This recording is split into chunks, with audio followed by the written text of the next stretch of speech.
Laïkino, la rubrique cinématographique de l'Union des familles laïques. Avec Alain Defremont. Bonjour, vous êtes à l'écoute de Laïkino avec Frédéric pour la chronique cinématographique de l'UFAL. Bonjour Alain. Bonjour Frédéric. Cette semaine, tu nous parles du cinéma qui s'est emparé de ce que la presse aime beaucoup, les faits divers. Et oui, le fait divers est une vraie matière pour le cinéma. Et cela est à la fois l'affaire d'un cinéma d'auteur comme d'un cinéma grand public. Cela représente un intérêt majeur pour les scénaristes et les cinéastes, surtout si ce sont des faits divers qui ont défrayé la chronique, comme on dit. Souvenons-nous de l'affaire Gabrielle Russier en 1969. Gabrielle Russier est une professeure agrégée de lettres. À la suite d'une liaison amoureuse avec un de ses élèves âgé de 16 ans, elle est condamnée à 1 an de prison avec sursis pour enlèvement et détournement de mineurs.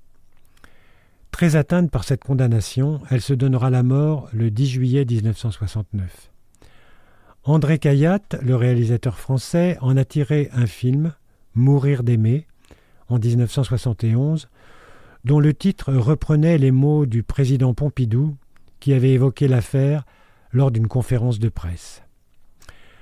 Plus avant, Charlie Chaplin s'était emparé du personnage de Landru en réalisant Monsieur Verdoux, ce qui lui permettait, au travers du sensationnel, de sonder les tréfonds de l'humain. Parfois même, un même fait divers permet à 2 cinéastes de porter un œil différent dessus. C'est le cas de l'affaire Roman. Le 9 janvier 1993, alors qu'il est à court de ressources financières, Roman tue son épouse ainsi que leurs 2 enfants avant d'aller assassiner ses parents et leur chien. Cette tragédie a été portée à l'écran par Laurent Cantet avec L'emploi du temps en 2001, où il détaille le comportement de Roman sans dimension criminelle, alors que Nicole Garcia, l'année suivante avec L'adversaire, sur ce même fait, s'intéresse au plus près du réel et au crime proprement dit. Ce sont 2 approches très différentes qu'autorise le fait divers. Plus près de nous, Arnaud Desplechin, dans Roubaix, une lumière, s'intéresse à l'assassinat d'une vieille dame dans un quartier populaire par 2 jeunes filles toxicomanes. Ou encore Clint Eastwood, qui dans Sully, revisite l'exploit d'un pilote de ligne qui réussit à poser son Airbus 320 sur le fleuve Hudson en sauvant la vie de tous les passagers. Comme je vous le disais au début de cette chronique, le fait divers est une source d'inspiration inépuisable pour les cinéastes. Merci Alain.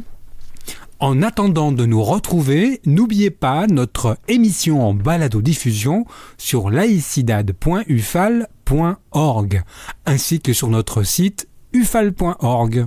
Pensez aussi que nos activités ne sont possibles que grâce à vos dons et vos adhésions. C'était Alain et Frédéric sur Laïkino. À bientôt. C'était Laïkino, la rubrique cinématographique de l'Union des familles laïques.